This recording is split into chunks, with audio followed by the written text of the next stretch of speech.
Imagine pouring your creative energy into a brilliant idea, only to watch a colleague present it as their own, taking all the credit. What would you do in that moment of disbelief and betrayal? You've just witnessed a nightmare scenario unfold. Your original, game-changing idea, meticulously developed and conceptualized by you, was presented by a colleague. And not just presented, they took full, unambiguous credit for it, right before your eyes. The immediate sting of injustice, the rush of frustration, and the looming question of what now, are overwhelming. This isn't just about a stolen idea, it's about your reputation, your career trajectory, and the psychological toll of feeling undervalued and exploited. You need a strategic playbook to reclaim what's yours and safeguard your future contributions in a complex workplace. The overzealous presenter. The colleague's confident, sole ownership of the idea in their presentation, without any mention of your prior involvement or contribution, is a significant red flag. This isn't just an oversight, it's a deliberate act of exclusion designed to claim singular authorship. This tactic aims to establish a clear, unchallenged narrative of sole ownership. By presenting it forcefully and without hesitation, the individual attempts to solidify their claim in the minds of the audience, making it harder for you to dispute later without appearing confrontational or petty. Ignoring your presence. Despite you being present and observing the situation firsthand, the colleague made no attempt to acknowledge you, even with a fleeting glance or a subtle nod to collaboration. This indicates a conscious decision to erase your presence from the idea's origin story. This demonstrates a lack of respect and a calculated move to minimize the possibility of immediate challenge.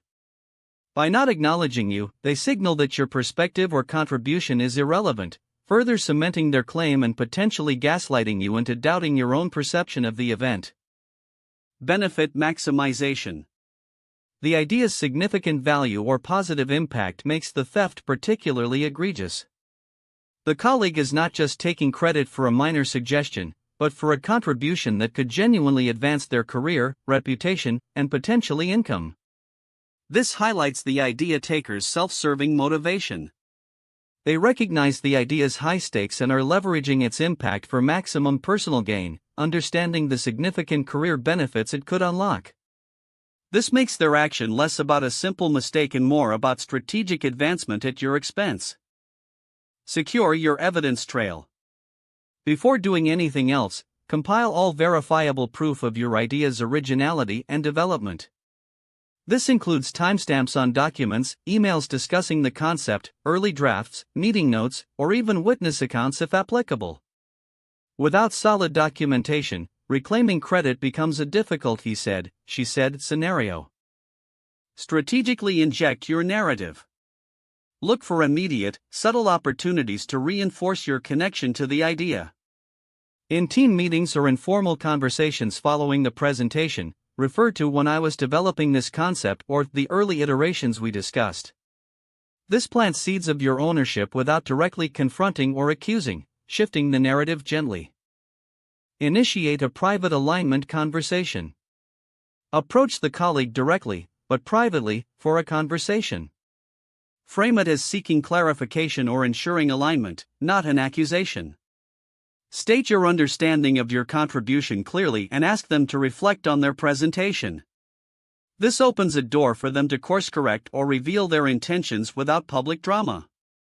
Escalate through your direct manager, if needed. If the private conversation doesn't yield satisfactory results, escalate to your direct manager. Present your evidence factually and explain the impact on your morale and motivation, framing it around fostering a culture of fair recognition. Focus on the idea's value to the organization and how proper attribution ensures continued innovation and trust within the team. Establish future safeguards and build your brand.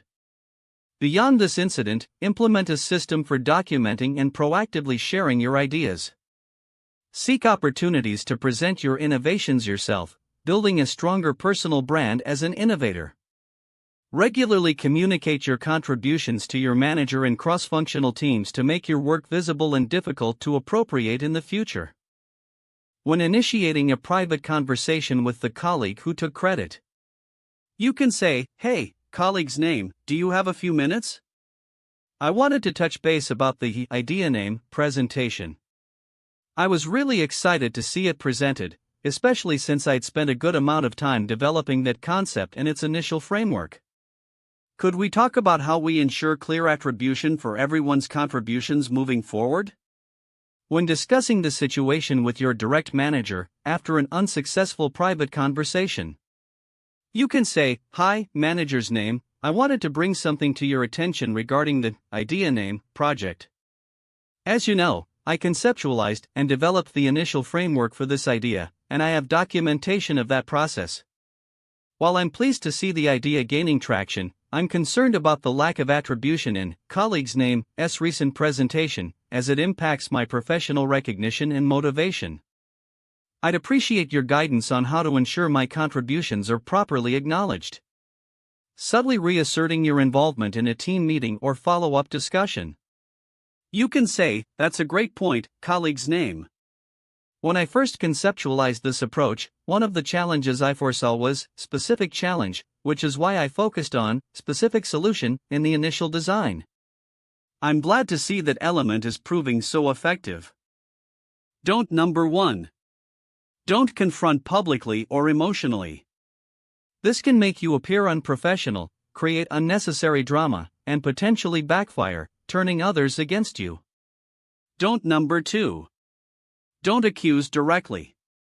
Instead of saying you stole my idea, focus on objective facts and the need for clear attribution, allowing the other person to save face. Don't number 3. Don't delay gathering evidence. Memories fade, and opportunities to collect proof diminish over time, weakening your claim significantly. Don't number 4. Don't assume malice. While it might be intentional, approaching the initial conversation with curiosity rather than condemnation can lead to a more productive outcome. Don't number 5. Don't neglect future protection. Focusing solely on this incident without establishing safeguards for future work leaves you vulnerable to repeat offenses.